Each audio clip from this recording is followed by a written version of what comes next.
रात के शायद 2 या 2:30 बज रहे होंगे। कमरे का दरवाजा अंदर से लॉक है, बत्तियां बुझी हुई हैं और एकदम सन्नाटा पसरा है। बिल्कुल सन्नाटा। हाँ, कोई आवाज नहीं, कोई हलचल नहीं। और फिर अचानक से पीठ में एक अजीब सी सिहरन दौड़ जाती है, मतलब गर्दन के पीछे के बाल खड़े हो जाते हैं। ऐसा महसूस होने लगता है जैसे अंधेरे के किसी कोने से कोई घूर रहा है। बिल्कुल, एक ऐसी अदृश्य मौजूदगी जो दिखाई नहीं देती लेकिन बहुत गहराई से महसूस होती है। कमरे के कोने में रखा कपड़ों का ढेर अचानक किसी इंसान के साई जैसा लगने लगता है। हम सब ने कभी न कभी इस डरावने पल का सामना किया है। ये इंसान के अनुभव का एक बहुत ही अजीब पहलू है, वो पल जब हमारा तर्क काम करना पूरी तरह से बंद कर देता है। सही कहा, क्योंकि हमें तार्किक रूप से पता होता है कि कमरा अंदर से बंद है और बाहर से कोई आ नहीं सकता। बिल्कुल। फिर भी वो बेचैनी, वो डर कि कोई देख रहा है, एकदम असली और ठोस लगता है। ये एक ऐसा मनोवैज्ञानिक विरोधाभास है जो सच में सोचने पर मजबूर करता है कि आखिर हमारे अंदर चल क्या रहा है। और यही हमारी आज की इस गहरी चर्चा का कोर है। जो रिसर्च और आर्टिकल्स आज हम देख रहे हैं, उनका फोकस इसी पर है कि ये जो देखे जाने का डर है, ये कोई भूत प्रेत की कहानी या कोई कोरी कल्पना नहीं है। हाँ, बल्कि ये हमारे ही दिमाग के अंदर गहराई से बसा एक सर्वाइवल मैकेनिज्म है, एक ऐसा रिस्पॉन्स जो सदियों से हमारे अंदर प्रोग्राम्ड है। तो चलिए इसको थोड़ा खोलते हैं। आखिर एक खाली और सुरक्षित कमरे में भी हमारा ही दिमाग हमारे खिलाफ क्यों हो जाता है? तो यहाँ जो सबसे रोचक बात है वो ये कि इस सवाल का जवाब आज के इन सुरक्षित घरों में नहीं, बल्कि उन जंगलों में छुपा है जहाँ इंसान के पूर्वजों ने लाखों साल गुजारे हैं। मतलब एवोल्यूशन या मानव विकास के उस दौर में। हाँ बिल्कुल। हम जानते हैं कि इंसान का दिमाग शिकारियों से बचने के लिए इवॉल्व हुआ है। उस समय जंगल में सबसे बड़ा खतरा क्या था? किसी की नजर में आ जाना। अगर कोई शिकारी इंसान को देख रहा है तो इसका सीधा सा मतलब था कि जान खतरे में है। एकदम सही। और दिमाग का वो हिस्सा जिसे हम एमिगडाला कहते हैं, वो खतरे को भांपने वाले रडार की तरह काम करता है। अच्छा। ये रडार आंखों के संपर्क और किसी भी तरह की हलचल के प्रति इतना ज्यादा संवेदनशील है कि ये खतरे के असली सबूत का इंतजार भी नहीं करता। इतना संवेदनशील के सबूत का इंतजार भी नहीं करता, राइट? मतलब हमारा दिमाग मुख्य रूप से एक खतरा भांपने वाली मशीन है। हाँ, वो डेटा या सबूत इकट्ठा करने का इंतजार नहीं करता, बल्कि वो हमेशा एक कदम आगे रहकर बस अनुमान लगाने की कोशिश करता है। क्योंकि अगर सबूत का इंतजार किया तो शायद तब तक बहुत देर हो चुकी होगी। बिल्कुल। विकासवाद या एवोल्यूशन का गणित बहुत सीधा है। ये छूटे हुए खतरे की तुलना में झूठे अलार्म को ज्यादा तवज्जो देता है। झूठे अलार्म मतलब फॉल्स अलार्म्स? हाँ, मान लीजिए कोई इंसान जंजर में है और झाड़ियों में कुछ हिलता है। अब दिमाग के पास दो विकल्प हैं। पहला ये सोचना कि शायद वो सिर्फ हवा है, और दूसरा ये सोचना कि वो कोई भूखा शेर है। एग्जैक्टली। अगर इंसान ने सोचा कि वो हवा है और वो सच में शेर निकला, तो खेल वहीं खत्म। लेकिन अगर इंसान ने सोचा कि वो शेर है और वहां से भाग गया, जबकि वो सिर्फ हवा थी, तो क्या नुकसान हुआ? कुछ नहीं, बस थोड़ी सी कैलोरी खर्च हुई। बिल्कुल। ये बहुत ही बेहतरीन बात है। ये बिल्कुल उस स्मोक डिटेक्टर की तरह है जो टोस्ट के जरा सा जलने पर भी पूरे घर में अलार्म बजा देता है। अरे वाह, क्या बढ़िया उदाहरण दिया आपने। है ना? मतलब स्मोक डिटेक्टर को इस बात से कोई फर्क नहीं पड़ता कि घर में सच में भयंकर आग लगी है या सिर्फ नाश्ता जला है। उसका काम है बस शोर मचाना, ताकि तुरंत सतर्कता बढ़ती जा सके। एकदम सही। और इसीलिए हमारा दिमाग इन फॉल्स पॉजिटिव्स के लिए हार्डवायर्ड है। वो खाली जगहों को खतरे से खुद भर देता है। तो ये कोई तकनीकी खराबी नहीं है, बल्कि ये मानव मस्तिष्क की सबसे बड़ी सफलता है। इसी झूठे अलार्म ने हजारों सालों से इंसान की प्रजाति को जिंदा रखा है। हाँ, यही वो चीज है जो हमें आज तक बचाती आई है। मैं आपकी बात समझ रही हूँ, लेकिन एक मिनट रुकिए। यहाँ पर बात सच में बहुत दिलचस्प हो जाती है, क्योंकि अगर दिमाग ये झूठा अलार्म बजा ही रहा है, तो ऐसा सिर्फ अंधेरे या सन्नाटे में ही क्यों होता है? ये एक बहुत अच्छा सवाल है। मतलब दिन के उजाले में जब हम किसी भीड़-भाड़ वाली सड़क पर चल रहे होते हैं या ऑफिस में बैठे होते हैं, तब तो हमें अचानक ये महसूस नहीं होता कि कोई अदृश्य साया हमें घूर रहा है। ये सन्नाटा ऐसा क्या करता है हमारे दिमाग के साथ? इस प्रक्रिया को समझने के लिए हमें थोड़ा न्यूरोलॉजी में जाना होगा। जब चारों ओर सन्नाटा होता है या अंधेरा होता है, तो दिमाग के पास बाहरी दुनिया से मिलने वाली जानकारी बहुत कम हो जाती है, जिसे हम सेंसरी इनपुट कहते हैं। हाँ, सेंसरी इनपुट। दिन के समय हमारी आंखें और कान लगातार स्पष्ट डेटा इकट्ठा कर रहे होते हैं। हमारे विजुअल कॉर्टेक्स को साफ तस्वीरें मिल रही होती हैं। लेकिन अंधेरे और सन्नाटे में दिमाग बाहरी दुनिया से कटने लगता है। क्या वो डेटा के लिए भूखा हो जाता है? बिल्कुल, जब दिमाग को बाहर से डेटा नहीं मिलता तो वो अपने अंदर की ओर मुड़ जाता है। ओहो, और सिर्फ अंदर नहीं मुड़ता, बल्कि वो उस खाली जगह को पैटर्न से भरने की कोशिश करता है। सही कहा, इसे मनोविज्ञान में परिडोलिया कहते हैं। ये वह प्रक्रिया है जिसमें दिमाग बेतरतीब चीजों में जानी पहचानी आकृतियां ढूंढता है। जैसे बादलों में किसी का चेहरा देखना। हाँ, एकदम वही। अंधेरे कमरे में जब हमारी आंखें ठीक से देख नहीं पाती तो दिमाग हर छोटी आवाज और हर हल्की सी परछाई को लेकर उसे एक संभावित खतरे का रूप दे देता है। इसी से मुझे एक और बात याद आ रही है जो हमने अपनी रिसर्च में देखी थी। हमारी परिधीय दृष्टि, यानी आंखों के कोनों से देखने की क्षमता, जिसे हम पेरिफेरल विजन कहते हैं। पेरिफेरल विजन का इसमें बहुत बड़ा रोल है।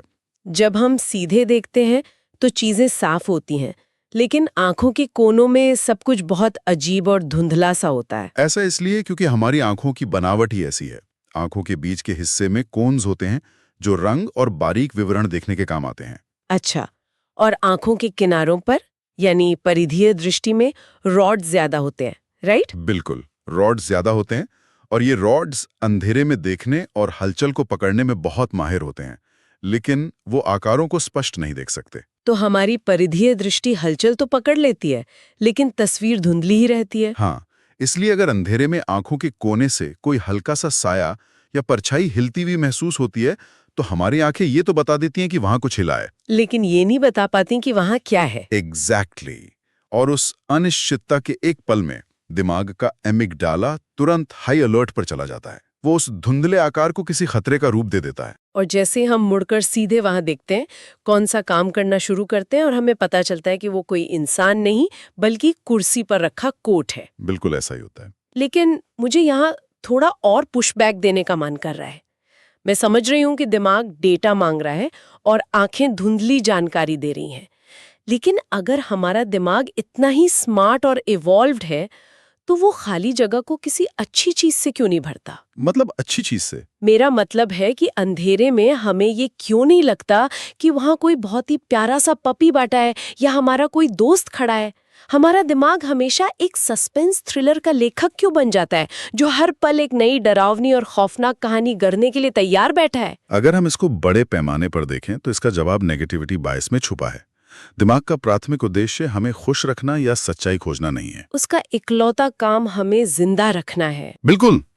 जब जानकारी की कमी होती है तो दिमाग का डिफॉल्ट मोड पॉजिटिव सोच या तार्किकता नहीं होता, बल्कि सुरक्षा होता है। एक सस्पेंस थ्रिलर का लेखक दर्शकों का मनोरंजन करने के लिए कहानी बनाता है, लेकिन हमारा दिमाग हमें जिंदा रखने के लिए डराता है। हाँ, अगर अंधेरे में हिलने वाली चीज को दिमाग एक पपी मान ले और वो सच में कोई सांप या शिकारी निकले तो जान जा सकती है। इसीलिए दिमाग हमेशा सबसे खराब स्थिति या वर्स्ट केस सिनेरियो की ही कल्पना करता है। सही कहा। ये न्यूरोलॉजी और सर्वाइवल का एक बहुत ही कमाल का कॉम्बिनेशन है। ये तो बात हो गई उन जैविक कारणों की जो हमारे पूर्वजों से हमें मिले हैं, लेकिन जब हम विज्ञान और आधुनिक मनोविज्ञान की बात करते हैं तो इस पूरे अनुभव को एक खास नाम दिया जाता है, प्रेजेंस इफेक्ट। जी हाँ, प्रेजेंस इफेक्ट, जिसे वैज्ञानिक भाषा में फेल्ट प्रेजेंस भी कहा जाता है। ये चीज बहुत ही ज्यादा दिलचस्प है क्योंकि ये सिर्फ अंधेरे कमरे तक सीमित नहीं है। नहीं, बिल्कुल नहीं। ये एक ऐसी मनोवैज्ञानिक और न्यूरोलॉजिकल घटना है जहां इंसान को लगता है कि उसके आसपास कोई और भी मौजूद है, जबकि वहां भौतिक रूप से कोई नहीं होता। ये अक्सर अत्यधिक तनाव, बहुत ज्यादा अकेलेपन या किसी अलग थलग जगह पे होने पर महसूस होता है। राइट। हाँ, हमने ऐसे कई किस्से सुने हैं जहां ऊंचे पहाड़ों पर चढ़ने वाले पर्वतारोहियों या हफ्तों तक अकेले समंदर में नाव चलाने वाले नाविकों ने इसका अनुभव किया है। उन्हें बिल्कुल स्पष्ट महसूस होता है कि कोई उनके ठीक पीछे चल रहा है या नाव के दूसरे छोर पर बैठा है। इसे थर्ड मैन फैक्टर भी कहा जाता है। एकदम सही उदाहरण है। जब शरीर और दिमाग अपनी सहन शक्ति की चरम सीमा पर होते हैं तो दिमाग एक अजीब तरीके से काम करता है। तो अत्यधिक तनाव में क्या होता है? ऐसा माना जाता है कि अत्यधिक तनाव में दिमाग हमारी अपनी ही आंतरिक जागरूकता को शरीर से बाहर निकालकर किसी खाली जगह पे प्रोजेक्ट कर देता है। यानी जो अदृश्य साथी या साया हमें महसूस होता है वो असल में हमारे ही दिमाग का एक हिस्सा होता है। बिल्कुल, जिसे दिमाग ने बाहर खड़ा कर दिया है ताकि हम अकेलेपन के उस भयानक तनाव को बर्दाश्त कर सकें। ये तो किसी high concept science fiction film जैसा लगता है यार। हमारा ही दिमाग हमारी अपनी जागरूकता की एक कॉपी बनाता है और उसे एक काल्पनिक व्यक्ति का रूप दे देता है। हाँ, सुनने में अजीब है, पर ऐसा ही होता है। लेकिन यहाँ एक और चीज है जो मुझे परेशान करती है। हम तो रोज पहाड़ों पर नहीं चढ़ रहे हैं या समंदर में अकेले नहीं भटक रहे हैं, हम तो बस अपने बेडरूम में बैठे होते हैं। और सबसे डरावनी बात यह है कि आधुनिक जीवन ने इस प्राचीन डर को कम करने के बजाय एक अलग ही दिशा में मोड़ दिया है। हाँ, क्योंकि आज के समय में हम कैमरों से घिरे हुए हैं। हमारे लैपटॉप पे वेबकैम है, स्मार्टफोन्स में फ्रंट और बैक कैमरास हैं। और तो और घरों में स्मार्ट स्पीकर्स हैं जो हमेशा हमारी आवाज सुन रहे हैं। तो इस सब का क्या मतलब है? एक जमाने में इंसान जंगल के शिकारियों से डरता था जो सच में उसे खा सकते थे, और आज हम अपने ही फोन, लैपटॉप और स्मार्ट टीवी से अजीब सी बेचैनी महसूस करते हैं। ये एक बहुत ही जरूरी सवाल खड़ा करता है। क्या तकनीक ने हमारे इस प्राचीन प्रेजेंस इफेक्ट को हैक कर लिया है? हाँ, यही तो मैं सोच रही हूँ। इसका जवाब समाजशास्त्र के पैनोप्टिकन सिद्धांत से जोड़ा जा सकता है। पैनोप्टिकन एक ऐसी जेल का डिजाइन था जहां कैदियों को हमेशा ये लगता रहता था कि गार्ड उन्हें देख रहा है, भले ही गार्ड वहां हो या ना हो। बिल्कुल। लगातार निगरानी की संभावना ही कैदियों को अनुशासित रखने के लिए काफी थी। ओहो, मतलब आधुनिक तकनीक ने हमारी दुनिया को एक विशाल पैनोप्टिकन में बदल दिया है। बिल्कुल। पहले के समय में गोपनीयता और निगरानी के बीच की रेखा बहुत स्पष्ट थी। अगर कोई देख रहा है तो वो भौतिक रूप से वहां मौजूद होगा। आप उसे देख सकते थे या कम से कम उसके कदमों की आहट सुन सकते थे। लेकिन आज वो रेखा पूरी तरह से धुंधली हो गई है। हम जानते हैं कि तकनीक के जरिए कोई भी कहीं से भी हमें देख या सुन सकता है। और भले ही कोई हमें सक्रिय रूप से देख न रहा हो, लेकिन वेबकैम के उस छोटे से काले लेंस को देखकर ही दिमाग को ये सिग्नल मिल जाता है कि कोई देख सकता है। और दिमाग के उस प्राचीन एमिग्डाला के लिए एक छिपे हुए शिकारी और एक वेबकैम के लेंस में कोई खास फर्क नहीं है। दोनों ही निगरानी की संभावना को ट्रिगर करते हैं। इसकी वजह से हमारा नर्वस सिस्टम कभी भी पूरी तरह से रिलैक्स नहीं हो पाता। सही कहा। जब हमें लगता है कि हमें देखा जा रहा है तो शरीर में कॉर्टिसोल, जो कि स्ट्रेस हार्मोन है, उसका लेवल थोड़ा सा बढ़ जाता है। यानी हम एक लगातार धीमे और हल्के तनाव के साथ जी रहे हैं। हम अपने ही घरों में बंद दरवाजों के पीछे भी एक तरह के डिजिटल जंगल में जी रहे हैं, जहां हमें लगता है कि अदृश्य डिजिटल आंखें हर वक्त हम पर टिकी हैं। ये कभी ना खत्म होने वाला एक बैकग्राउंड शोर बन गया है। यही वजह है कि जब हम अकेले होते हैं तो वो प्राचीन प्रेजेंस इफेक्ट और ये आधुनिक डिजिटल निगरानी का एहसास आपस में मिल जाते हैं। बिल्कुल, दिमाग पहले से ही अलर्ट पर है और सन्नाटा उसे और भी ज्यादा ट्रिगर कर देता है। ये पूरे पिक्चर सच में बहुत गहरी और आंखें खोलने वाली है। तो अगर हम इस पूरे चर्चा के धागों को एक साथ समेटें तो सबसे बड़ी बात जो हमें समझ में आती है वो ये है कि अकेले में किसी के देखने का डर इस बात का सबूत बिल्कुल नहीं है कि वहां सच में कोई साया, भूत या घुसपैठियां मौजूद है। जी हाँ, ये सिर्फ और सिर्फ इस बात का पुख्ता सबूत है कि इंसान का दिमाग अपना काम बहुत शानदार तरीके से कर रहा है। वो सुरक्षा कर रहा है। ये एक ऐसा अति सक्रिय रक्षक है जो कभी-कभी बिना वजह अलर्ट भेज देता है, ठीक उस स्मोक डिटेक्टर की तरह। और ये बात हम सभी के लिए एक बहुत बड़ी मनोवैज्ञानिक राहत होनी चाहिए, जिन्होंने कभी ना कभी रात के अंधेरे में इस अजीब सी बेचैनी का सामना किया है। ये महसूस होना कि खाली कमरे में कोई घूर रहा है, कोई मानसिक बीमारी नहीं है। हाँ, ये पागलपन नहीं है, ये 100% सामान्य है। ये दर्शाता है कि इवोल्यूशनरी वायरिंग, वो प्राचीन रडार जो हमारे पूर्वजों की जान बचाता था, वो आज भी एकदम सही काम कर रहा है। इंसान का दिमाग बहुत ही जटिल और अद्भुत डेटा प्रोसेसिंग मशीन है। ये जान बचाने के लिए वास्तविकता को थोड़ा सा मोड़ सकता है, भ्रम पैदा कर सकता है, और यही इसकी सबसे बड़ी ताकत भी है। बिल्कुल। अब इस गहरी चर्चा को खत्म करने से पहले एक बहुत ही अजीब लेकिन जरूरी विचार है जो मेरे दिमाग में आ रहा है। ये विचार आज के हमारी सोर्स मटेरियल से भी एक कदम आगे जाता है। अच्छा, वो क्या है?